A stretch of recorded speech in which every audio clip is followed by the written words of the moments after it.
பிரியமானவர்களே, இன்றைய காலை பொழுதிலும் கூட இது வானத்தின் வாசல் ஊழியத்தின் மூலம் உங்களை சந்திப்பதில் கர்த்தருக்குள் மிகுந்த சந்தோஷம் அடைகிறேன். சமாதானம் இல்லாமல் அலைந்து திரிந்து கொண்டிருக்கிறீர்களா? எனக்கு எங்கே சமாதானம் கிடைக்கும்?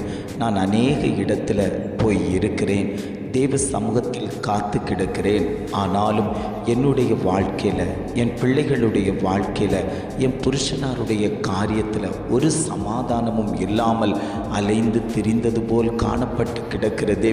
எப்பொழுது எனக்குள் அந்த சமாதானம் கடந்து வரும் என்று தேவ சமூகத்தை நோக்கி பார்த்து கொண்டிருக்கக்கூடிய ஒவ்வொரு ஜனங்களையும் பார்த்து ஆண்டவர் சொல்கிறார், நான் என் சமாதானத்தை உங்களுக்கு தருவேன் என்று இன்றைய காலை பொழுதில் ஒவ்வொரு குடும்பங்களையும் பார்த்து ஆண்டவர் வாக்கு கொடுத்து கொண்டிருக்கிறார்.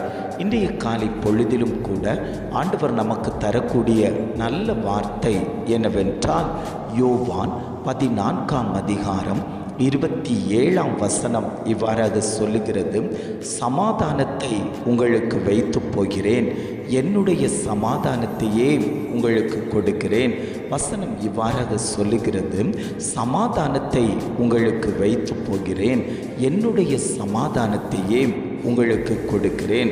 இன்றைக்கி அநேகரிடத்தில் கேட்கும்போது, என் குடும்பத்தில் சமாதானம் இல்லாமல், சந்தோஷம் இல்லாமல் நிலை குலைந்து காணப்பட்டு கிடக்கிறது.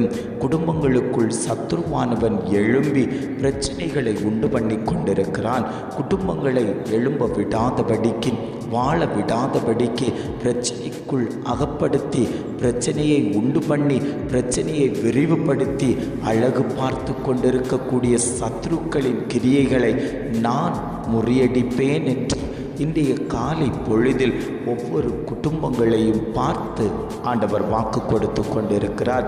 தெய்வமாகிய இயேசு கிறிஸ்து சீஷர்களை பார்த்து சொன்ன வார்த்தையைத்தான் நாம் வாசிக்க கேட்டோம்.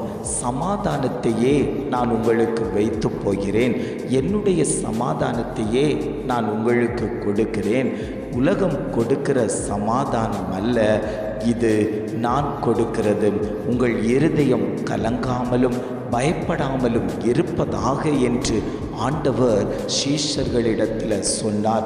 இந்த சமாதானம் குறைவுபடும்போது இருதயத்துக்குள்ளாடி ஒரு பயம் வரும், ஒரு கலக்கம் வரும். என்ன ஆகுமோ, ஏதாகுமோ, ஏதாவது தப்பாய் நடந்து விடுமோ என்கிற ஒரு பயத்தை சத்ருவானவன் இருதயத்தில் விதைத்துவிட்டு போய்விடுகிறான். இதனால் இந்த பயத்தோடு இருந்து கொண்டே சமாதானம் சீர்குலைக்கப்பட்டு கொண்டிருக்கிறது. அநேக குடும்பங்களில் இதே பிரச்சனைகள் நடந்து கொண்டிருக்கிறது. கலக்கத்தோடு, வருத்தத்தோடு, வியாகுலத்தோடு, ஒரு பயத்தோடு இருந்து கொண்டிருக்கக்கூடிய அநேக குடும்பங்கள் உண்டு. என்னுடைய வாழ்க்கையில், என்னுடைய காரியத்தில் ஒரு சமாதானம் இல்லாமல் நான் வாழ்ந்து கொண்டிருக்கிறேன், அநேக பிரயாசப்படுகிறேன். எனக்குள்ளாடி அந்த சமாதானம் கடந்து வரட்டும், எனக்குள்ளாடி அந்த பிரச்சனைகள் மாறட்டும், எனக்குள்ளாடி இருக்கக்கூடிய அந்த வேதனைகள் மாறட்டும்னு சொல்லி தேவ சமூகத்தில் அறிக்கை இடுகிறேன். ஆனாலும் அது மாற்றம் இல்லாமல் சத்ருவானவனுடைய கரம் உயர்த்தி காணப்பட்டு கிடக்கிறதே. எப்பொழுது ஆண்டவரே இந்த கரம் வெட்டப்படும், இந்த கரம் உடைக்கப்படும்? நான் கர்த்தரை மகிமைப்படுத்தக்கூடிய கரம் என்னால் எப்பொழுது உயர்த்தப்படும் என்று அநேகர்கள் கேட்டுக்கொண்டிருக்கிறீர்கள் அல்லவோ? உங்களை பார்த்துத்தான் ஆண்டவர் சொல்லுகிறார், உங்கள் குடும்பத்தில் நான் எழுந்தருளப் போகிறேன், உங்கள் குடும்பத்தில் நான் வெளிச்சமாய் இருக்கப் போகிறேன், உங்கள் குடும்பத்தில் நான் சமாதானத்தை தருவேன், உங்கள் குடும்பத்தில் நான் சந்தோஷத்தை தருவேன்.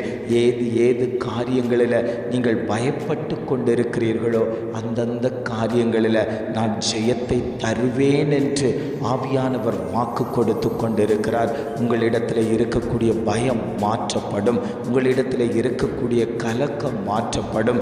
இந்த சமாதான குறைவினால பல பிரச்சனைக்குள் அகப்பட்டு கிடக்கக்கூடிய அநேக பிள்ளைகள் உண்டு. அவர்களுக்கு நான் சமாதானத்தை கொடுப்பேன், அவர்களுக்கு நான் சந்தோஷத்தை கொடுப்பேன், அவர்களை நான் தேற்றுவேன், அவர்களை நான் ஆற்றுவேன்.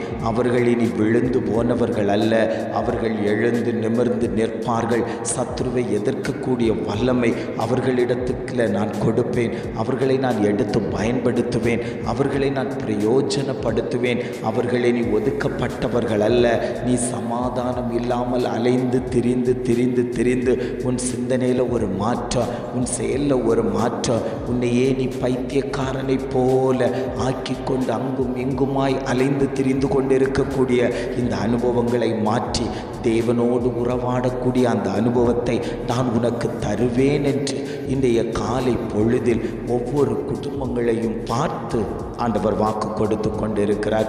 எத்தனை பேர் தைரியமாய் சொல்ல முடியும், தேவ சமாதானம் எனக்குள்ளாடி வரும்போது என் குடும்பத்தில் இருக்கக்கூடிய பிரச்சனை மாற்றப்படுமே, தேவ சமாதானம் என் பிள்ளைகளிடத்தில் வரும்போது பிள்ளைகளுடைய வாழ்வு கட்டப்படுமே, அந்த தேவ சமாதானம் என் தொழிலின் மேலே ஊற்றப்படும் போது என் தொழில் விருத்தி அடையுமே, அந்த தேவ சமாதானம் ஊழியத்தின் மேலே ஊற்றப்படும் போது ஊழியம் பெருகுமே.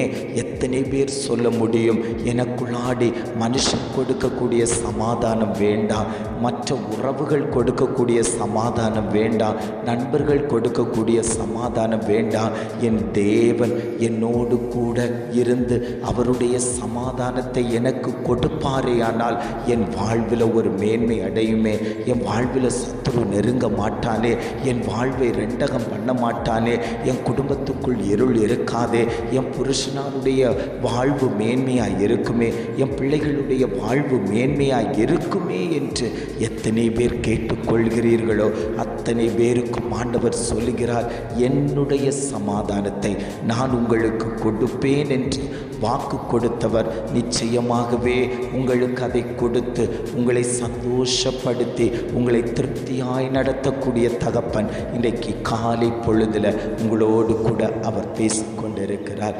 ஜெபிக்கலாமா?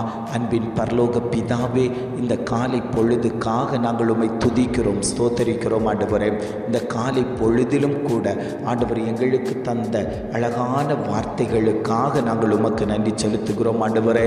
சமாதானத்தை உங்களுக்கு வைத்து போகிறேன், என்னுடைய சமாதானத்தையே உங்களுக்கு கொடுக்கிறேன் என்று வாக்குத்தத்தம் பண்ணினவர், உம்முடைய சமாதானம் எங்கள் குடும்பத்தில் ஆளுகை செய்யட்டும், உம்முடைய சமாதானம் எங்களை பலப்படுத்தும்படியாய் நாங்கள் ஜெபிக்கிறோம் ஆண்டவரே. அந்த சமாதானத்துக்காக அலைந்து திரிந்து கொண்டிருக்கக்கூடிய ஒவ்வொரு குடும்பங்களையும் கர்த்தர் பலப்படுத்தும்படியாய் நாங்கள் ஜெபிக்கிறோம் ஆண்டவரே. ஒரு தீங்குக்கும் விட்டு கொடுக்காமல் அந்த குடும்பங்களை எல்லாம் கர்த்தர் சமாதானத்தோடு வழி நடத்தும்படியாய் நாங்கள் ஜெபிக்கிறோம். இதை கேட்டுக்கொண்டிருக்கக்கூடிய ஒவ்வொரு குடும்பத்தின் மேலேயும் தேவ பிரசன்னம் வெளிப்படும்படியாய் நாங்கள் ஜெபிக்கிறோம் ஆண்டவரே. அந்த தேவ பிரசன்னத்தை பிடித்து கொண்டு ஆண்டவரே, நீர் எங்களோடு இருப்பீரே ஆனால் அந்த தேவ சமாதானம் எங்களுக்கு கிடைக்குமே ஆண்டவரே, எங்களை பின்தொடருமே ஆண்டவரே, எங்கள் குடும்பங்களை அது ஆளுகை செய்யுமேன்னு சொல்லி நாங்கள் ஜெபிக்கிறோம் ஆண்டவரே. நீர் அப்படியே செய்து விட்டதற்காக, உம்முடைய கரம் அந்த இடத்துல வைக்கப்பட்டு விட்டதற்காக நாங்கள் உமக்கு நன்றி செலுத்துகிறோம். இம்மட்டுமாய் நடத்தினவர் இனியும் நீர் அவர்களை வழி நடத்தும்படியாய் நாங்கள் ஜெபிக்கிறோம். எங்களை தாழ்த்தி தருகிறோம். துதி கன மகிமை எல்லாம் உமக்கே செலுத்துகிறோம். மீட்பர் இயேசுவின் மூலம் ஜெபிக்கிறோம் பிதாவே. ஆமென், ஆமென்.